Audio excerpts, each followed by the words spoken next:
All right, hi everyone. Seeing that it's 6, we can go ahead and get started. Thank you so much for taking time out of your weekends to be here tonight. I really appreciate it. So without further ado, Michael, will you kick us off with the prayer and pledge? Yeah, definitely. Thank you. Because we have a new president-elect, for the prayer tonight, I have a prayer titled Prayer for the New President. So if everybody just wants to take a moment, a few deep breaths to center themselves, and then we will head into this prayer. In the name of the Father, Son, Holy Spirit, amen. Lord God, you have appointed governments and rulers according to your good will. You uphold societies through the leaders of nations, and you provide through them. As we welcome a new president, help us to be good citizens. Give him wisdom and confidence to govern justly and in a godly manner. Continue to bless our nation through him. In Jesus' name, amen. Father, Son, Holy Spirit, amen. And then the pledge. I pledge allegiance to the flag of the United States of America and to the republic for which it stands, one nation, under God, indivisible, with liberty and justice for all. All right, thank you so much, Michael. I appreciate it. Tonight we have Dr. Pika here to speak to us. Dr. Pika, thank you so much for taking time out of your weekend to be here. I, as well as many others, really appreciate it. So whenever you're ready, just go ahead and get started. Sounds great. Can everyone hear me okay? Hopefully. It's great to see everybody. And I sent a note to James. It's strange to see James not on a Friday. Usually James and I spend an hour and a half together every Friday morning, as well as Friday afternoons on Senate meetings. So I really appreciate the opportunity to be here. So I'll go ahead and let's see if I have the capability to share my screen, and hopefully folks are able to see the screen that says Academic Senate Fall 2020 on it, if that looks right. Yeah, I never know when I'm pulling up my screen. Who knows what's going to show up? So hopefully it's appropriate for everybody to see. So, but my name is Dr. Leslie Pika. I'm a professor of sociology here at UD. I'm also the current Rush Endowed Chair in the Social Sciences, and I've been at UD about 15 years now. And I've been on Academic Senate for about 6 years now, so not in a row. I did 3 years and then stepped away for a little bit to be Department Chair of Sociology, Anthropology, and Social Work, and then I'm back on Senate again. I've also been Vice President of Senate for 3 different times, and now I'm serving as President of the Academic Senate. And I can tell you, I am still trying to figure out Academic Senate. So if you ever come to Senate meetings and you're lost about kind of what's going on, you're in good company. So it certainly is a complex bureaucratic, I wouldn't say beast, but policies and procedures to try to navigate. So I figure my goal today is I would just share with you just some of the broader context behind Academic Senate, looking at composition, the function, the responsibilities, and then really focus more on the priorities for Senate this year. And I can share Academic Senate, we meet once a month on Fridays at 3:30. The next meeting is Friday, November 20th. They're open to all. We did learn our lesson. If anybody tried to go to the August Senate meeting, we now have a large meeting license, which can accommodate up to 1,000 people. And if we need to go higher, we can certainly do that as well too. So if there's a sense that there's a meeting that's going to be, certainly something that particularly students are interested in, then if we have the heads up, we can certainly accommodate that. So I figured I would just share with you who's serving on Academic Senate. So Academic Senate, there's 39 of us that are on there. There are the 6 deans of the different schools and units, 1 full-time non-tenure track faculty member, 1 part-time or adjunct faculty member, 1 senator each from the law school and from the libraries. There's 5 representatives from the College of Arts and Sciences, Humanities, of which 1 has to be somebody from the arts division. There's 3 reps each in terms of the faculty representatives serving on the serving from the College of Arts and Sciences Natural Sciences, the College of Arts and Sciences Social Sciences, and the School of Business, the School of Education and Health Sciences, and the School of Engineering. There's also 7 undergraduate students that serve on Academic Senate representing the various areas. Andrew, Catherine, Jake, Jacob, Brennan, Michael, and James, who all come to the Academic Senate by way of SGA. And we also have 1 graduate student, Joanna, who is appointed to the Senate. There's also 1 non-voting guest from the faculty board who comes to, is a visitor to Academic Senate, as well as Provost Paul Benson, who serves based on his position. He's a non-voting member except to break ties. And I just want to share that for these 7 undergraduate students who serve on Academic Senate, they really have done a phenomenal job representing the student concerns, speaking up to administration.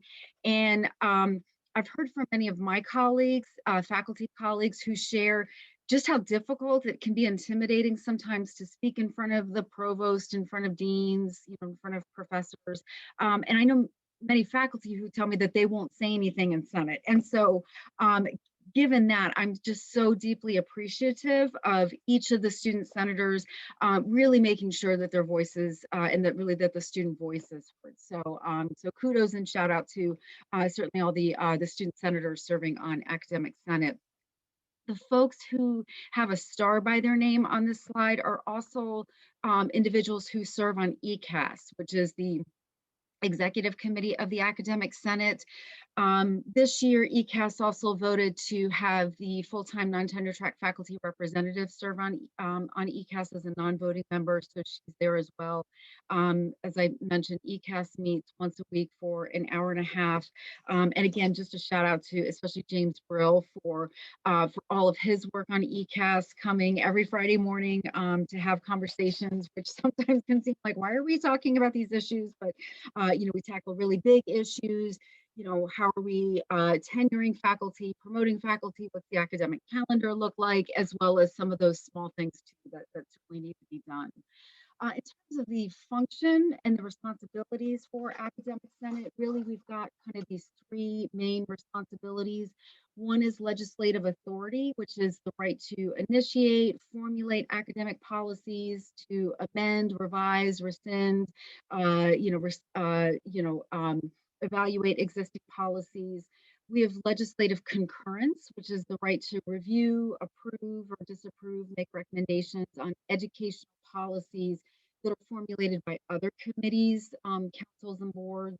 When there's program evaluations, program reviews, things such as that manner. And then consultation, which is the exchange of information. We can comment on policies other than those that are academic. So things such as the evaluation of administrators, the admissions, class sizes, the academic calendar. The Academic Senate does have consultation with that.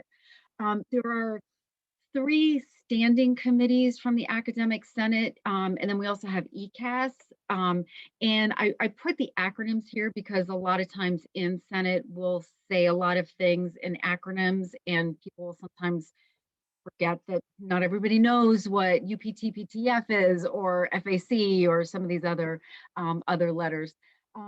And so ECAS is that executive committee of the Academic Senate, and we really determine the agenda, the Senate priorities. We work with the UNRC, which is the University Nominating and Recruiting Committee, which the UNRC is really intended to be it's a subgroup of ECAS to make sure that there is broad representation. There was concern many years ago that the upper administration was always relying upon the usual suspects, and that there were some folks that were blocked entry into serving on committees. There was, for a while, there was a sense that, you kind of had to be, I don't want to say the old boys network, but kind of in the know in order to serve on committees. And so the Academic Senate many years ago formulated this committee, the University Nominating and Recruiting Committee, really to ensure broad representation. So anytime there's university committees that are being established, we really do try to encourage, administrators and different groups to use the UNRC, so there can be a wide call out for for folks serving on committees. So again, we're not just getting the usual suspects serving on different committees. This year, ECAS is really focused on looking at the anti-racist action plan, those 11 steps that were passed this past June by the President's Council, particularly related to the curriculum. ECAS has also been having lots of conversations about the full-time non-tenure track faculty, those would be lecturers, in terms of their job security, in terms of their representation, and then also truthfully wellness issues. So, recognizing this is a really challenging time for everybody. How are we dealing with stress? How are we dealing with workload issues? Those are some of the conversations that we've been having in ECAS. And then we have the 3 standing committees of the Academic Senate, the APC, which is the Academic Policies Committee. And this year they're focused on the transfer policies. So for students, if you decide to, take a couple classes at Sinclair or at, a school back home, for transfer students coming in, so that there is a university policy for what counts, what doesn't count, how those decisions are being made. Before, it was always done at the unit level. And so APC is really working with the provost's office to see if we can get a university policy on that. Some of the other things that APC has done in the past, which hopefully they'll finalize this year, is a review of the Common Academic Program. So we're due now for a 5-year Common Academic Review, Common Academic Proposal program, sorry. Not used to talking on Sunday night. This is like strange for me. Like my kids are upstairs. And so, yeah, so I'm like still in like mom mode. I feel like I'm not really in like professor mode. So thank you for putting up with me. But so the APC is, is looking at that CAP 5-year review. So is the Common Academic Program doing what we wanted to do? Are students having the experiences of the scaffolding, the Humanities Commons 101, setting up students for future classes? So those are some of the things that APC will be looking at as well. FAC is the Faculty Affairs Committee, and they are currently working on the university tenure and promotion policy, in which these are conversations that started really in 2017. And so when Eric Spina came to UD in 2016, there were a lot of visioning sessions, kind of what do we want UD to be, the kind of, what's the 30-year plan for UD? And from those conversations came forward concerns from faculty that our values are not in line with our policies. So we say we value public engagement, public scholarship. We say we value, servicing students and, serving on committees, mentoring students, things like that. But that doesn't always count in tenure and promotion. And so how can we make sure that those things that we say we value as a university is actually what faculty are being evaluated based on, and not penalized? Because that certainly has been the case where some faculty have been penalized for, doing too much, service work, or, working with students outside of the classroom, for example, because it isn't necessarily always counting in our evaluation structure. So that's one thing that the Faculty Affairs Committee is looking at. And then the other is the Senate composition. So we've had a lot of conversations about particularly the Academic Senate composition with regards to lecturers and full-time non-tenure track faculty. And, I can just share that with budgetary concerns that took place this past summer, lecturers did not get their contracts until later in the semester. So they went many months not knowing whether or not they would have a job at UD. And there's only one full-time non-tenure track senator on the Academic Senate, even though she represents about 1/3 of all faculty. So these are numbers that many of us are certainly concerned about in terms of, how can we make sure that, it's not the tenured voice is the only voice that's being heard. So that is something that in the September Senate meeting, we had lots of conversation, small group discussion, gathered a lot of information, about what should the Academic Senate composition look like. And that information, that data is all going to the Faculty Affairs Committee to evaluate and to ideally come forward with a new proposal for the Senate composition. And then the SAPC is the Student Academic Policies Committee, in which this year they're really wrapping up work that they started last year, which is looking at things such as academic honesty in classes, looking at the honor code, making sure that there's, policies, and really, I think right now they're working on like a flow chart for people to be able to see what is the policy in place if somebody has been challenged, or if they've been identified as not following the honor code. So SAPC is working on that, as well as looking at the student evaluation of teaching and bias. And I think sometimes this surprises some students just how significant and critically important those student evaluation of teaching evaluations are. I know I've heard some students saying, I don't know if anybody actually reads those. And absolutely, those are, at the end of the semester, when it comes time to evaluating faculty, typically the department chair will read it. Sometimes if it's a pre-tenure faculty, the tenure and promotion committee will read it. The dean has access to it. And so one thing that SAPC has been looking at is, we know that there's research showing that there can be implicit bias, particularly with regards to faculty of color, to some extent with women identified faculty as well. And so just ensuring that bias isn't introduced in the evaluation process for faculty. I can just share, as a former department chair, we did have one pre-tenure faculty who was fired from her job, largely based on what was in the student evaluation of teaching. So they really are significant. They do have a real concern for, for faculty careers. So just making sure that the student evaluation of teaching, that the instrument is evaluating to help to make sure that we have,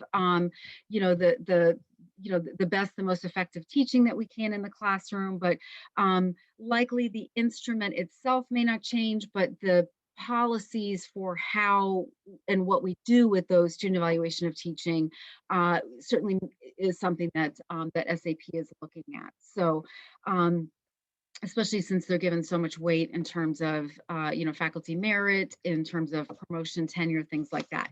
So just because something isn't showing up on the Academic Senate agenda doesn't mean work isn't being done on it. Oftentimes the work is being done in committees, which is really where most of the work of the Academic Senate happens. It's not typically in the Senate meetings once a month, but typically it's behind the scenes in those different committees. Academic Senate is just one governing body on campus, so certainly SGA is another. And then we also have a faculty board as well, which they have a different purview. So there are different opportunities for shared governance and engagement on campus.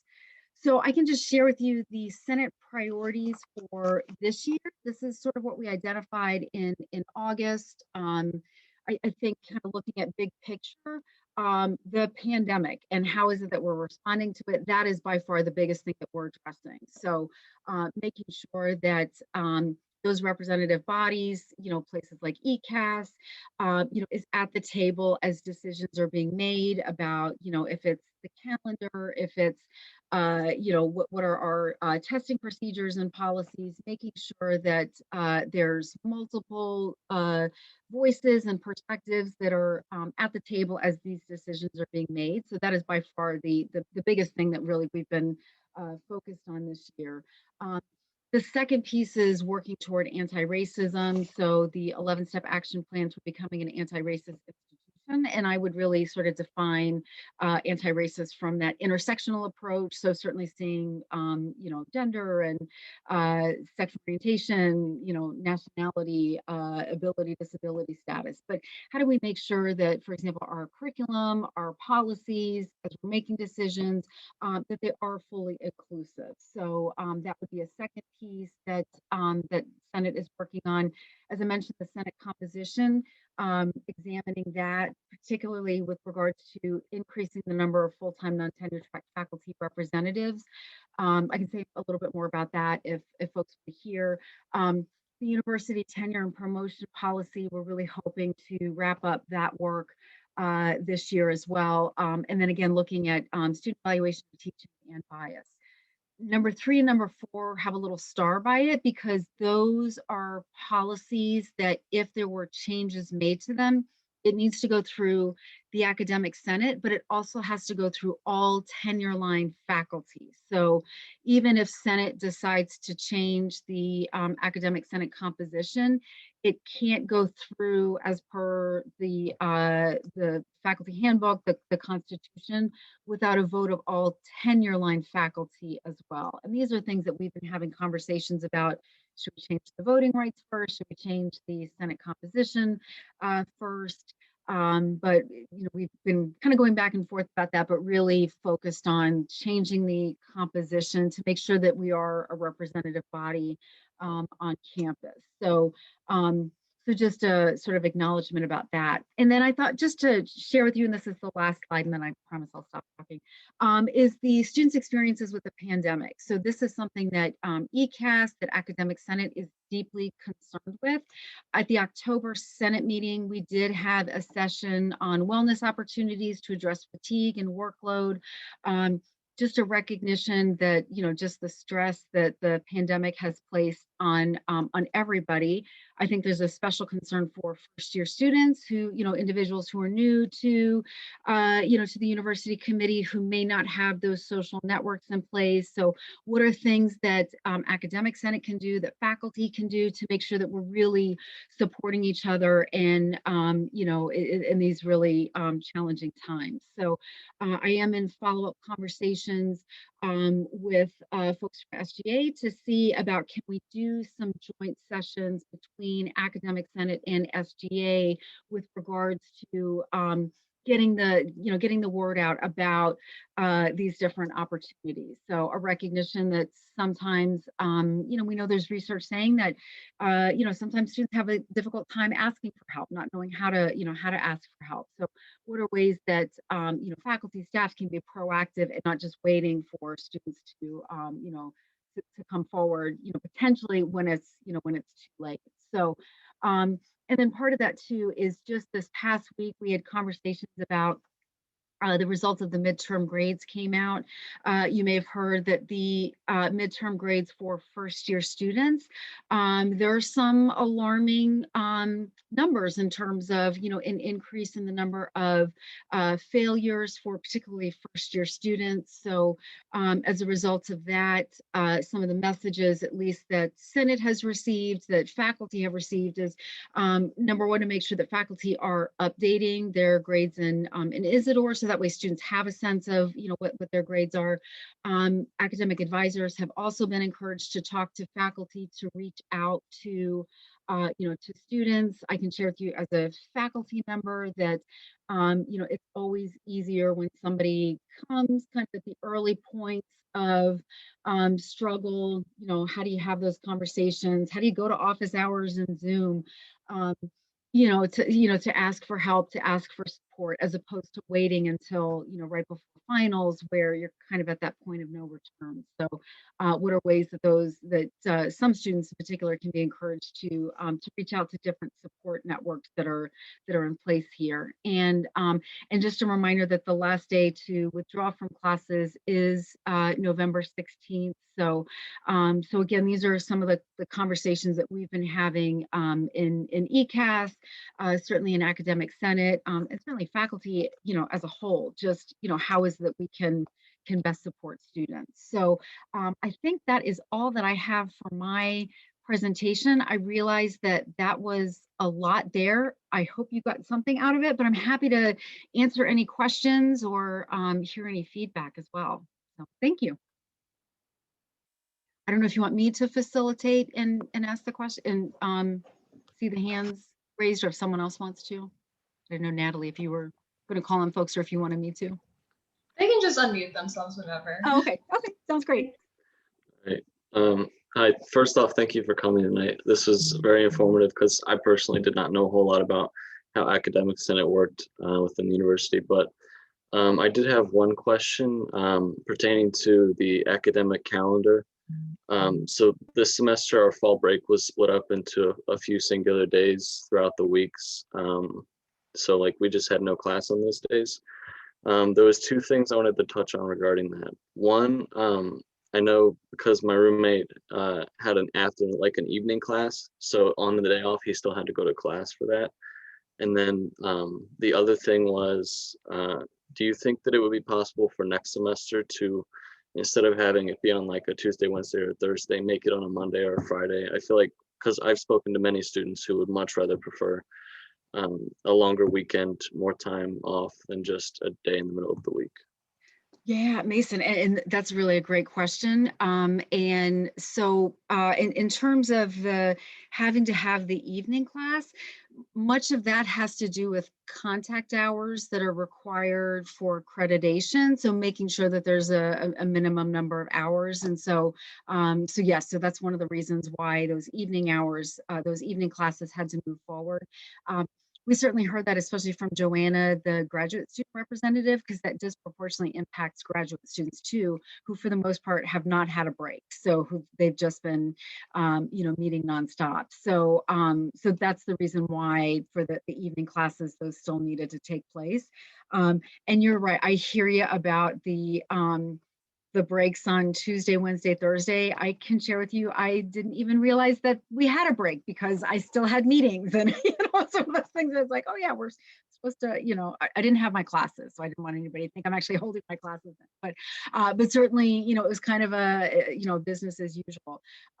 My understanding from the conversation, and I don't know how much of this was conveyed to students, was they were really trying to avoid the Monday and Friday off, because they don't want students to travel to leave off campus. So that was largely the reason why the breaks have been Tuesday, Wednesday, Thursday is, how do we, the concern is students leaving campus, greater exposure, exposing family members. And so that's my understanding why the breaks were Tuesday, Wednesday, and Thursday. And for this, and I don't have the spring calendar in front of me. So, but I think, has that been, and I'm looking at Amy Lopez Matthews to see, has that been announced yet with the spring calendar? It has. Okay. And it's still, and Amy, I'm looking at you again. So it's not on a Monday or a Friday. It's during the week again? It's a couple days during the week, and the week-long break was removed. Yes. So thanks, Amy. I appreciate that. So, so yeah, I mean, that's, yeah, so that's what was explained to us for why it had to be on a Tuesday, Wednesday, Thursday. Thank you very much. That is a reasoning I hadn't considered, but thank you for answering the question. Yeah, thanks. Mason. I kind of have, sorry, my name is Jada Brown. Hi, I'm a junior senator. So I kind of have like a follow-up question or comment like from that. So I work for housing, so I definitely understand the reasoning for why they don't want to like put it on a Monday or a Friday, because I know that they don't want that extended weekend where people can go out. But I do think personally it's kind of like problematic to, take away like a whole week's worth of like a break, and then only give like a student like a random month or random Wednesday or random Tuesday out of the year to rest. Because I think that really correlates with like that statistic you gave earlier on why freshmen have like more failing grades. I feel like a lot of students, without that fall break, without that spring break, without that like given week of like not having to worry about school, at least for a couple days, like they're really struggling, because oftentimes a lot of professors assign a lot of work to kind of make up for the fact that they're not in person. So oftentimes students don't even get to spend that one day enjoying themselves and like resting. They often have to spend that one day catching up on schoolwork that they haven't been able to focus on because of the huge workload. So has the academic senate like talked about ways that they can either regulate like that kind of problem, or regulate ways to give students more of a mental break that like doesn't mean like a 4-day weekend? Because I think like students are overwhelmed, and honestly, like I know like for me, like spring break is like a holy grail, because I might spend a couple days doing homework, but at least I have a couple days I know I can relax. So has academic senate talked about things outside of that that can really help students kind of have mental breaks? Yeah, Jada, and I couldn't agree more in terms of your question, and I really appreciate it. And absolutely. So in terms of regulating workload, so I do know that the provost's office has been sending notices to faculty. So particularly if I can just sort of flag this, there's a concern for when students are leaving for the Thanksgiving break. Whether or not that workload is going to increase as well. And so there's some concerns there about, okay, students are gone, and now might faculty be tempted to, increase the workload because they're not in person. And so the provost's office has been signaling to faculty, sending messages out about just a concern about managing the various kinds of workload issues. So, so certainly the provost's office has been messaging that to faculty.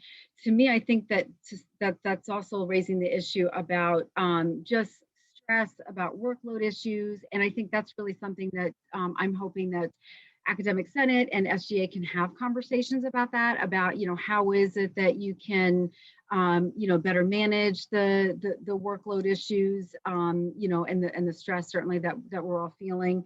If there's particular recommendations or suggestions, ways that Academic Senate can, partner in this, I'm certainly, very open to hearing that. But I hear you in terms of taking away spring break. That's rough on faculty too, and certainly, on staff as well. So, so yeah, so I certainly can appreciate the question that's being raised. I have a quick question also about that. So I know, like, me personally, a lot of my friends had a lot of tests during the weeks where we had the 1-day break. What made you guys choose to put them in those specific weeks? Or do you know if professors were encouraged to have tests during those weeks? Yeah, so as a faculty member, and I can tell you, so I've been teaching for 20 years, and I can tell you that I've always hear students say, man, what did the faculty get together and say, we're all going to pick Thursday to give the exam, and it's going to be the 6th Tuesday, and that doesn't happen. So, but in terms of the calendar, so the Senate actually doesn't control the calendar. This is one of those issues where we consult on that. So it is the registrar's office. It is, there's actually a calendar committee that organizes this, in which they then presented that information to Academic Senate.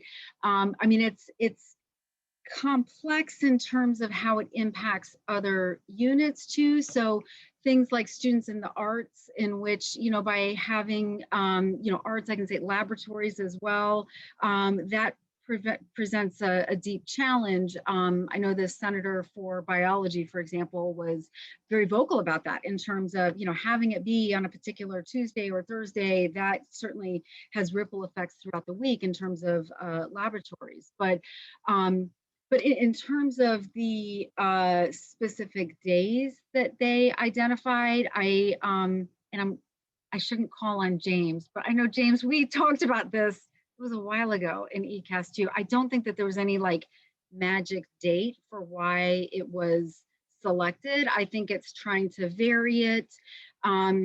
I know we did have conversations about next spring, the standard symposium, which has always been on a Wednesday, having to be moved to a Thursday to, again, accommodate the number of contact hours. So, but I don't think there was anything in particular kind of special about the specific days that were identified. James, is that your recollection too? Yeah, I think so. I think they wanted to do one on a Tuesday or Thursday, and then one on a Wednesday, kind of so you don't get the Tuesday, Thursdays completely canceled, just one of each. I think that was part of the process as well. Yeah, thanks, James. I was thinking, I didn't bring my notes in front of me about the calendar. I should have brought that. Since they already sent out the calendar for the next semester, and right now, obviously, we're all talking about things that we would have we want to change. Can anything actually be done or change for next semester, or is this just a dead end conversation since the calendar's already been finalized? That's my understanding, is that it is it has been published, so I don't think it can be modified at this point. Thank you. I have another question. Yeah. Okay, I came a little bit late to the meeting, so I really deeply apologize if you already covered this. And if you said you already covered this, I completely understand. So last semester, there was a pass-fail option for students to consider due to all the stress with having to move off campus really quickly, you know, all of that stuff. Is that something that Academic Senate has like control over? And if so, like what was the reasoning behind not considering that for this semester? Since we're still like within the pandemic. Yeah, and Jada, that is a great question. And I do see Jake gleefully applauding the question that you asked. And yes, we have had conversations. I can't remember if it was this past Friday or if it was the Friday before that. We did bring this before the provost and had a conversation in ECAS about extending pass fail. And the conversation that we had was that largely the challenges is that there's limits on the number of pass fails, and there's some classes that students can't take for pass fail for it to count because of accreditation. And so there's some challenges there that account for why the extending the pass fail option wasn't extended this year. So I can just share with you, that's what was discussed in ECAS. I think what was said was that they did not hear enough information to warrant a change. So, so I think at this point, you know, kind of one recommendation could be, if this is something that students feel strongly about, you know, certainly I think that's, you know, the purview of SGA to, you know, to raise these concerns to the provost. So, so certainly I think that's one recommendation, but in terms of conversations at ECAS, it really was a concern about what is this going to mean for students applying to graduate school in particular, as well as for accrediting bodies. So, so just a recognition that even, you know, we had conversations about, can we change things on transcripts, for example, to indicate, you know, pandemic related issues, and there are national standards for the registrar for what can be on a transcript, what can't be on a transcript. So there's some things that you know, the upper administration's hands are tied in terms of what can and can't be changed. But I think certainly if something were to come from SGA, you know, a proposal, then that's certainly one way that this conversation can move forward. Yeah, because I mean, I know I'm a pre-med student, so I understand that like within my major that there's certain classes I can't pass fail, but I do know that there's like definitely some electives or maybe even some CAP courses that I could. And I think that like a lot of student stress and even GPAs would be able to be kind of saved if they were able to focus on the classes that they knew that they needed to do good in and needed to get like an A or a B in, and then, you know, could worry about maybe passing classes that aren't as important to their major or maybe that they don't need for grad school. I don't know how late it is to consider something like that for this semester, but I mean, I think next semester it's definitely a conversation worth having, because I think that like, you know, giving students that option and kind of giving students that like sigh of relief in a way would be very beneficial. And I think like that there can be a way to work around that, because I mean, you know, some students are already worrying about, you know, just passing their classes and their GPAs are suffering because of it. And they have more stuff going on. I mean, I've had a friend who like parent passed away from COVID and, you know, they're still in school and they're just like trying to pass their classes. Like, I don't think somebody's GPA should get absolutely like murdered because you are trying to worry about just passing school in like the middle of a pandemic, you know? So I definitely think that's worth a conversation worth having, because students have stuff outside of school that they have to worry about other than just getting good grades. Because unfortunately, not everybody has the privilege to be able to just focus on school and be able to just worry about school. Yeah, absolutely. And Jada, I don't know if it helps out too, that one of the things, and I don't know if this is influencing the decision not to extend pass fail, was that at the end of the spring semester, the various assistant deans heard from multiple students. I don't know how many hundreds it is, for students who changed their mind. So, and I can tell you as an instructor, I had this too, where I had students who designated a B pass fail and they ended up getting an A in the class. And so so I do know that there were numerous people who did elect for it to be pass fail, and then they tried to change it back, and that decision was not allowed. So so I don't know if that's influencing some of the decision, as a recognition that many students ended up doing better than what they thought. But I hear you in terms of the you know, the stress. And I think just a recognition that this has been a deeply challenging semester in terms of COVID, in terms of, you know, student deaths. I mean, this is, you know, the, you know, just, you know, unrest, political, social, you know, unrest. So, so certainly I hear you in terms of, you know, what a challenge this is. For what it's worth, I'm taking notes on the questions that people are asking, and I'm very happy to report this back to ECAS as well. So, so I'm happy to be kind of that conduit here. But I should clarify, I am not the decision maker in terms of, you know, pass fail options or calendar issues, but very happy to move these questions forward. And sorry, I just No, have one more comment, then I'll rest my time. Another thing that like may be able to be considered is like, I don't know how possible this is, but like changing the pass fail system. I know a lot of universities that instead of making students choose before like their final grade, students can actually see their final grade and then choose whether they want to pass fail it or not. I'm pretty sure Miami University has a system like that. I'm pretty sure it's either NKU or EKU, if I remember correctly. I think it's NKU. They have a system where you can see your grade and then choose whether you want it to count or not. Obviously, if you fail a class, then you fail a class. But I mean, if you get a C versus whether you get an A, you can choose whether you want that to go towards your GPA or whether you just put it as a pass. So like, who's to say that like you can't actually change the way you're doing a pass fail system if it's not benefiting students? That's just a comment. I'm not saying that the pass fail system is horrible in the way that it's being done right now, but I'm just saying like, you know, it could be reevaluated. Yeah, and that's a great point, Jada. And I would say too that two things that I've seen at UD that have been able to move things forward. One is the student voice, in which students' voices are heard very differently than faculty and staff voices are. And so I think sometimes students don't recognize the power that they have. So in terms of entering into these conversations, but Jada, I hear you in terms of evaluating the pass-fail option.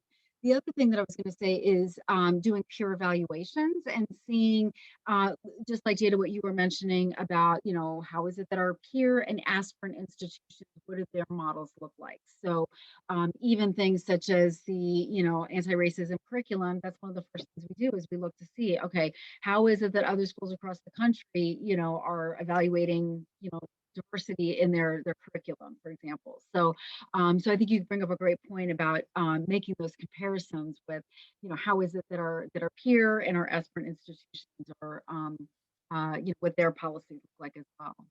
But that's a great point, Jada. Thank you. No, thank you. I really appreciate it. Thank you for listening. Of course. Dr. Pika, how are you doing? Good. How are you doing? I'm super well, thanks. Good. Does Academic Senate have any sort of influence over the May graduation? Like, I know this is very far in the future, but I would like it to be in person. I think my peers would also very much like it to be in person. Yeah, so we don't have any influence on that. Oftentimes we're consulted on it. I know we did just hear about, and I don't think it was even an ECAS. I think it was more at, so there's ECAS, there's ELC, which is Educational Leadership Committee, which if you're on ECAS, you're also on ELC. But I think it was at, it may have been at Provost Council, where we were shared details about the December graduation. So I don't think they've made any final decisions on the May commencement, but they have for the December commencement, which is going to look different than what we had this past May. So, so they're using so apparently they're using an external kind of production company, if you will, for it to be a little bit more kind of interactive, more personal than what we saw at the May 2020 graduation. So I haven't heard anything about the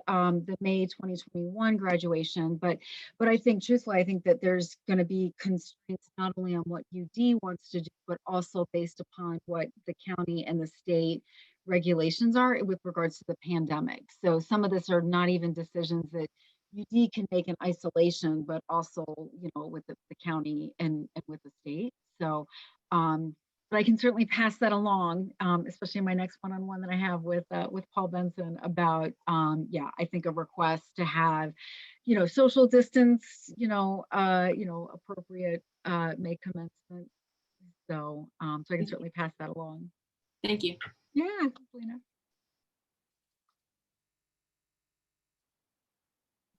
I would just jump in also and say, I know the arena right now by statewide regulations is limited to having 300 people in the arena rather than 13,000.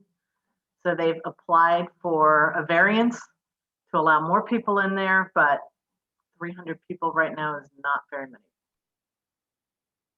That wouldn't even be one parent, I don't think, right, Amy? Yeah, per graduate. That wouldn't even be all the graduates. Yeah, oh yeah, that's true. Thanks, Amy. Did anyone else have any questions for Dr. Pika?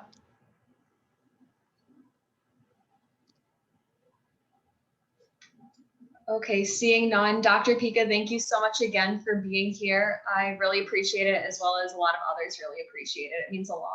Yeah, well, and really, I mean, whatever academic senate, whatever I can do, I may not have the answers. I probably won't have the answers, but I'm very happy to, to work together to see how we can support each other. So thank Absolutely. you all. Thank Yeah, you. sounds great. Have a great rest of the weekend. You too. Bye-bye. Thanks. Bye-bye.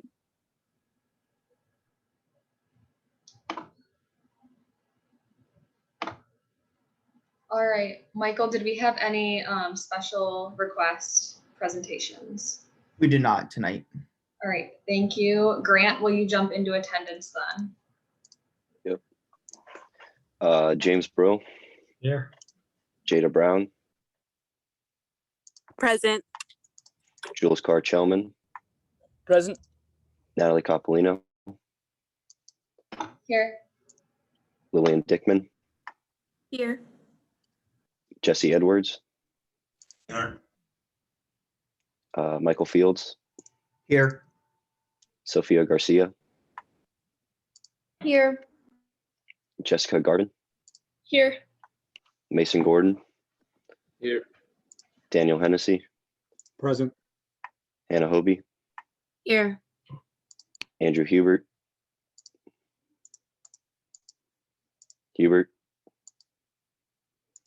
Jake Jagels. Attendant. Bridget Mooney. Here. Drew Moyer. Here. Ryan Pearson. Here. Annie Philbin. Here. Grace Perucci. Here. Kat Pistoni.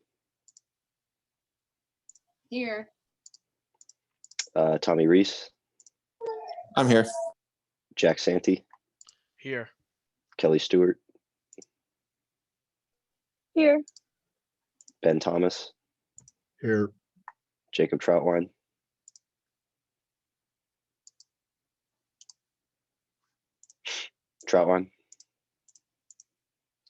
Rachel Veneman. Here. All right, thank you. All right, thanks, Grant. Do we have any public announcements tonight?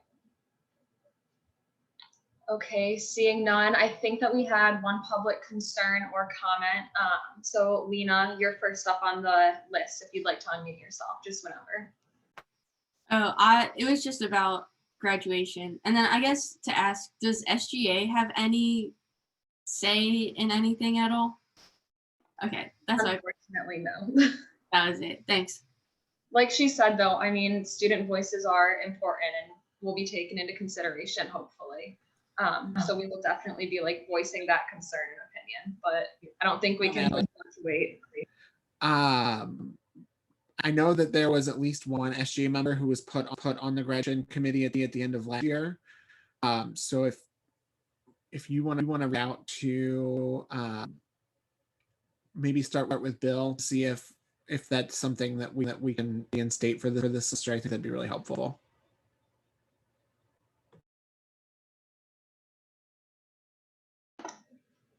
All right, perfect. Does anyone else have any public comments or concerns right now? Thanks, Lena. Okay, seeing none. Do any SGA members want to give a report tonight?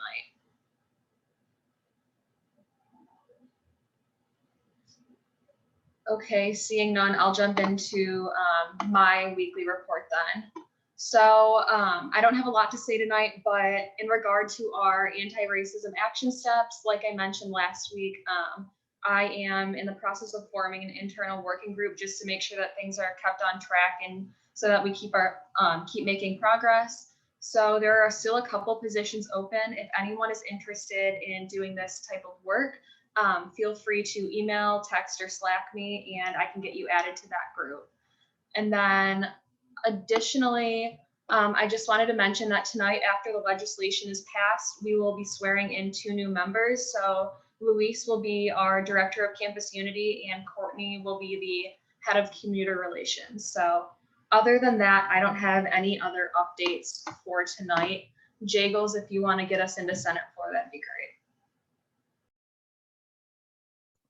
Thank you, President Cupolino. Just one note, we'll do the swearing in after we adjourn, just for ease of procedure. But the time is 6:51. I hereby call Senate floor to order. Will the secretary please call the roll of voting members? James Brill. Here. Jada Brown. Here. Jules Carr-Chelman. Present. Jesse Edwards. Here.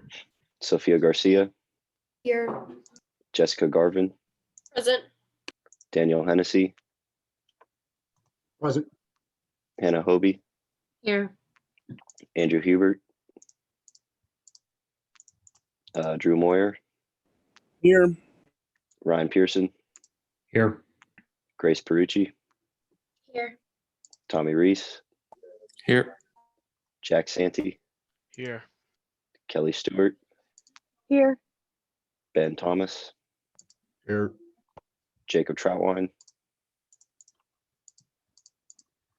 And Rachel Veneman. Here. We have 16 voting members in attendance. All right, do we have any points or motions tonight?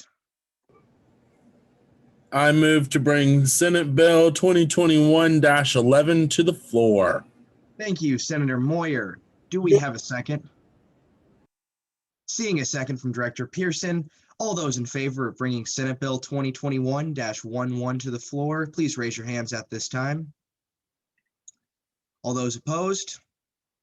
Seeing majority in favor, Senator or Director Pearson, the floor is yours. So this bill is the approval of appointments for the 2 vacancies, the Director of Campus Unity and the Head of Community Relations, respectively. That's Luis and Courtney. This is just approving their appointment. I yield my time. Thank you, Director Pearson. Any points or motions at this time? I move the previous question. Thank you, Senator Brown, for moving the previous question. Do we have a second?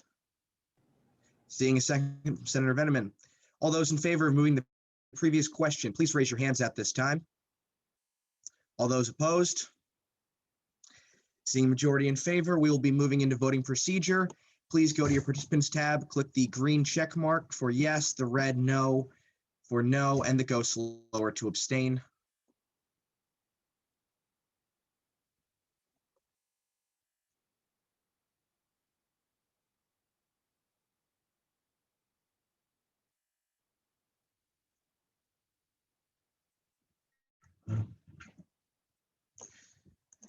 And by unanimous vote, Senate Bill 2021-11 has passed. Congratulations to the new senators. Any further points or motions? I move to adjourn this meeting. Thank you, Senator Moyer. Do we have a second? I second that motion. Seeing and hearing a second, all those in favor of motioning to adjourn, please raise your hands at this time. All those opposed? Senate floor is adjourned. Thank you all very much. President Cupolino, will you please swear in the new senators? Definitely. Thanks, Jagels. All right, if Luis and Courtney could just repeat after me, that would be great. I do solemnly swear that I will faithfully execute and will, to the best of my ability, preserve, protect, and defend the Constitution of the University of Dayton Student Government Association,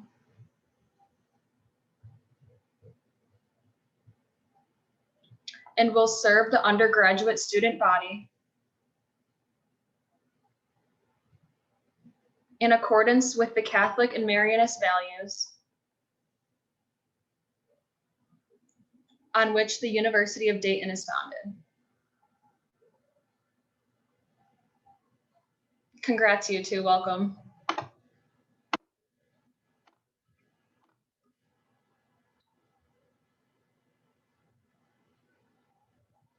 All right. Have a great Sunday night, everyone.